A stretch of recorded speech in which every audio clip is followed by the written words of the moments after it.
Okay, Numbers chapter 26 from Pinkas, aliyah shniya, from the second aliyah. Now we're going to do the census. Reuben, Israel's firstborn.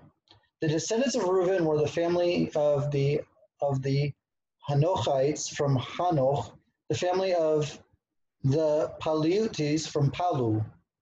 Now, this is important because now we're starting with Reuben, because Reuben really was Yaakov slash Israel's firstborn, and then he lost it because he moved the bed, and then subsequently, when there's different times that they've counted the tribes, he's not mentioned first. Here he's mentioned first because he really is the first. Was the firstborn. The family of the Hezronites from Hezron, and the family of the Carmites from Carmine. These are the families of the Reubenites, and they numbered 43,730. The sons of Palu were Eliab. The sons of Eliab were Nemuel and Dathan and Abiram, and Dathan and Abiram were the chosen of the congregation who incited against Moses and Aaron in the assembly of Korah when they incited against the Lord. Okay, so here we see that there's these two guys from Reuven that were always troublemakers, and then eventually they died in this whole thing that happened with Korah, which was a few parshas ago.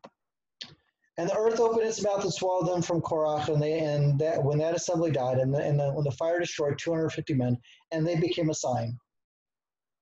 Korah's sons, however, did not die. Now on Yom Kippur we read a Tehillim, we read the Psalms of the sons of Korah on Yom Kippur. We read it 7 times.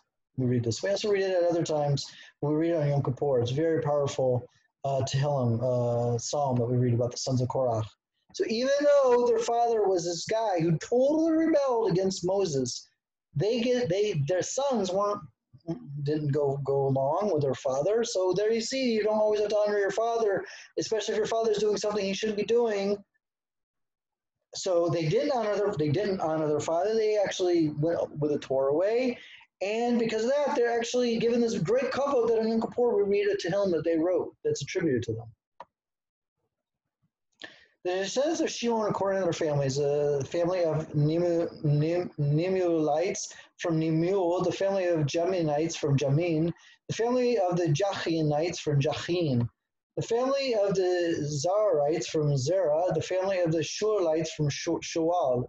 I thought Shual was from Benjamin. Okay, different Shual. The families of the Shimonites were 22,200. Okay, so we have, now that is the birth order. So we have Reuven and Shimon. Now, after that, now we're not going to go in birth order anymore. The descendants of Gad were, according to their families, the families of Zephionites from Zephon, the family of Hagigites from Haggai, the family of the Shunites from Shuni, the family of the Oznites from Ozni, the family of the Erites from Eri, the family of the Arodites from Orod, and the family of Arielites from Arieli. These were the families of Gad, according to those of them counted, 40,500. Now, again, we're only counting people over 20 and up to 60 men who were able to serve in the army. So if you were under 20, you weren't counted. If you were over 60, you weren't counted. If you were a woman, you weren't counted. Sorry, ladies. And if you weren't able to be in the army, you weren't counted either. And the Levites, of course, aren't really part of the army, so they're not really counted, but we're going to see if they're counted in this counting. We're going to see if they're counted here. Okay. So now we had the sons of Yehuda. Now Yehuda he was born much later. So again, we're out of order already. Were Er and Onan, and Er and Onan died in the land of Canaan. So they made it to the land of Canaan.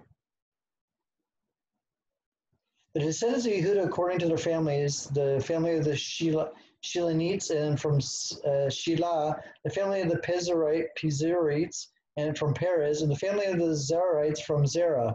So here, this is something we read about, and when we sing Lech Adodi on Friday, we mention these people.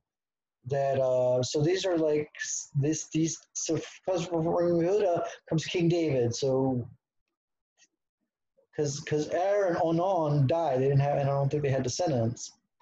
Okay, the descendants of Perez were the family of Hezronites, and from Hezron the family of Hamulites from Hamul.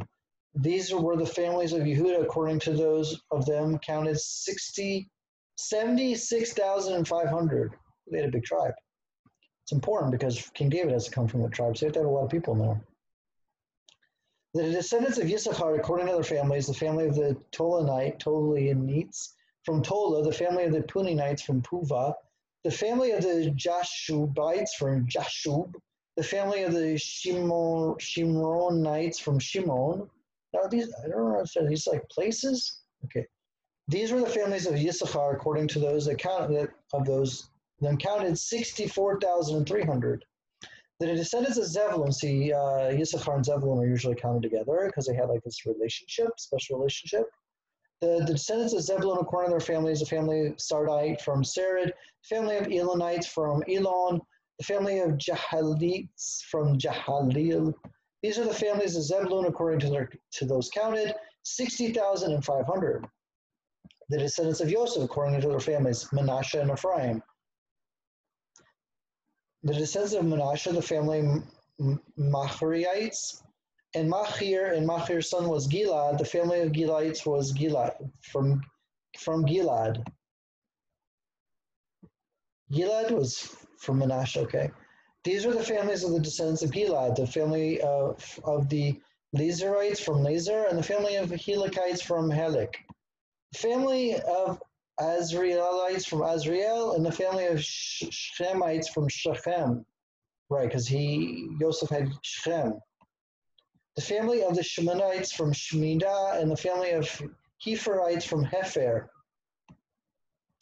Now Zelophehad, the son of Hefer, had no sons, only daughters. The names of Zelophehad's daughters were Mahalal, Noah, Hoglah, Milcah, and Tirzah. Very super important that they. Why is it mentioned here? Because eventually these daughters are going to go up to Moses and say, "Hey, we don't have any brothers, and we want an inheritance, and our father died in the desert." So this was the guy. Their father was the guy who picked up sticks on Shabbat, according to the Meforshim, and he was killed for doing that. But they're not punished. See, we normally don't put the sins of the parents on top of the children in the Torah. That's actually something the Torah says. Now, if the children carry on in the ways of their parents, usually it's mentioned the father. If the children carry on in their evil ways of their parent, either one of their parents, but usually the Torah says in the ways of your father, then those punishments can continue on. Those sins can carry on from generation to generation. But you don't have to follow the ways you shouldn't. You should not follow the ways of your parents if they're sinners. It's very, very clear in the Torah. These were families of Manasseh, and those of them counted were 52,700. These are the descendants of Ephraim, according to their families. The family of the Shuliites from Shuleth, the family of the Bacharites from Becher, and the family of Tahanites from Tahan.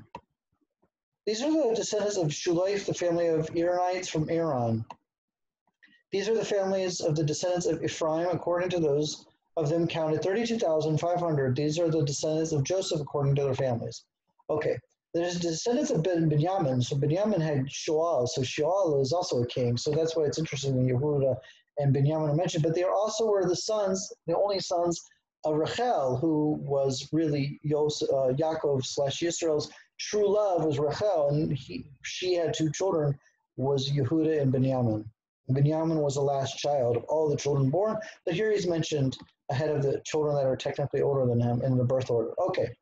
The descendants of Benjamin, according to their families, the families of the Belites from Bela, the families of Ashbelites from Ashbel, the family of Amorites from Ahiram, the family of the Shufamites from Shufam, the family of the Hufamites from Hufam, the sons of Bela were Arad and Naaman, the family of Aridites from Arid, and the family of Naamites from Naaman.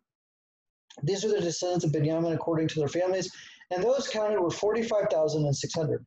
The descendants of Dan according to their families, the families of Shuhamites from Shuham these were the families of Dan. All the Shuhamite families according to those and then were 64,400. Now Dan only apparently had one family, one child. But he has such a large family, 64,400. The descendants of Asher, according to their families, the families of Jimnah were Jimnah, the families of the Ishvites from the Ishvi, and the family of the Berites from Beria. The descendants of Beria, the family of the Heberites from Heber, the family of the Malchalites from Machliel. Name of Asher's daughter was Sarah. Shin Resh Chet. It's not a hey. Sarah. Okay. Why is it important? But no, okay. See, we do mention, so she's mentioned. Was she somebody's nursemaid? There's something interesting about her, right? Okay. These are the families of descendants of Asher, according to them, counted over 53,400. The descendants of Naphtali, according to their family, is the family of Jazreelites and Jazel, the family of Gunites from Guni. The family of the Jerites from Jezer, the family of the Shelemites from Shelim.